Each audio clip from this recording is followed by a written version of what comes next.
Tänavu 17. märtsil anti kaitseliitlastele praeguse eriolukorra raames vahetu sunni kasutamise õigus. Kas me ikkagi päris täpselt saame aru, millega tegemist on? Püüame selle asja endale lihtsaks teha, et meist keegi lõpuks vangi ei läheks. Mina olen Rasmus Kage Kaitseliidu Toompea malevkonnast ja see on kriisihügieen. Esiteks sellest, mis on vahetu sund. Vahetu sund on siis inimese, looma või asja mõjutamine füüsilise jõu, erivahendi või relvaga.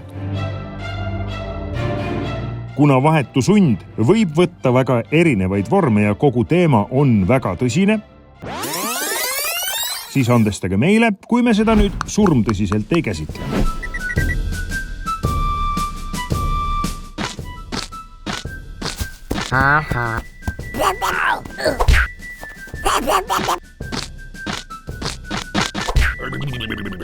Antud juhul piirab kaitseliitlane sunniga selle inimese liikumisvabadust. Ja ka see on vahetu sund. Mis on selgituskohustus?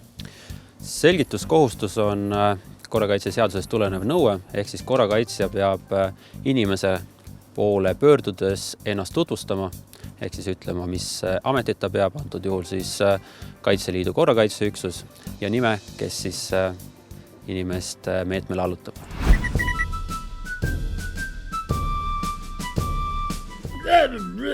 Igal kaitseliitlasel on selgitamiskohustus. Inimene, kelle suhtes rakendatakse sundi, peab kõigepealt teada saama, kes on kaitseliitlane ja mida ta selles olukorras tahab. Inimesel võib olla tõsine probleem ja kaitseliitlane saab ehk teda aidata. Lõpuks peaks iga kaitseliitlane eelkõige olema kaitseingel igale ühele, kes kaitset vajab. Emotsioonid kanduvad üle ja ka see kaitseliitlase rahulik olek rahustab inimest, kellega ta suhtleb. Ja samas tuleb arvestada ka, et see äritunud olek kandub ka kaitseliitlasele üle, nii et see enesekontroll on väga oluline.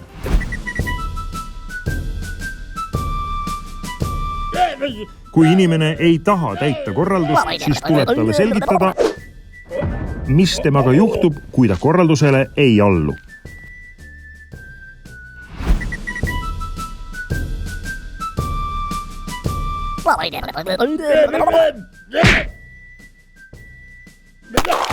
Antud olukorras ei oleks saanud pätti maha lasta isegi siis, kui ta ei allu korraldusele, sest ta ei kujutanud vahetut ohtu ei kaitseliitlasele ega kellelegi teisele. Proportsionaalne on siis kaitse, mis vastab rünnakule. Jõu kasutamise kõige laiemaks reegliks on see, et leebemaid vahendeid pole võimalik kasutada ja valik on selle järgi, et kõige leebem vahend, mis mõjub, seda tuleb kasutada.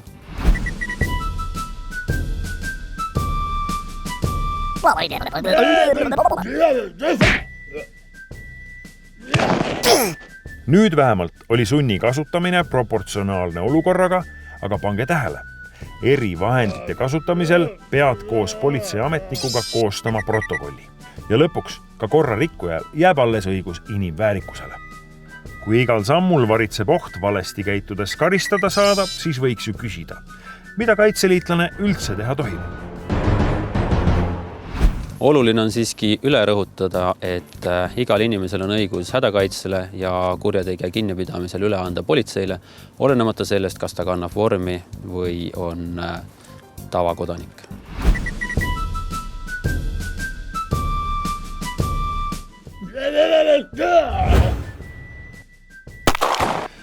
Vähemalt selles näites oli kõik selge. Oli vahetu oht kaitseliitlasele.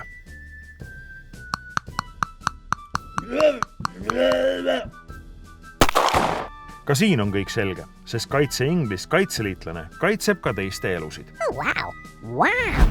Lihtsustatult öeldes, kui koos minnakse patrulli, siis kaitseliitlane kuulab politseiniku sõna. Jah, täpselt. Kaitseliitlane on siis abiks vahetusunni kasutamisel.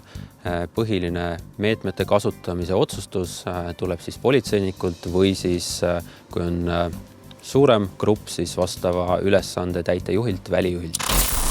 Võtame tänase teema kokku. Esiteks, räägi alati inimesega. Püüa teda mõista. Teiseks, tegutse alati paaris nii, et te alati julgestate üksteist. Kolmandaks, kui sind või su kaaslasi rünnatakse, kasuta alati vähimat vajalikku jõudu. Ja lõpuks, räägi politseinikuga. Ta on sinu partner. lisaks otsustab tema, milliseid vahetu sunni kasutamise meetmeid sa võid kasutada. Kriisihügieen tuleb varsti jälle.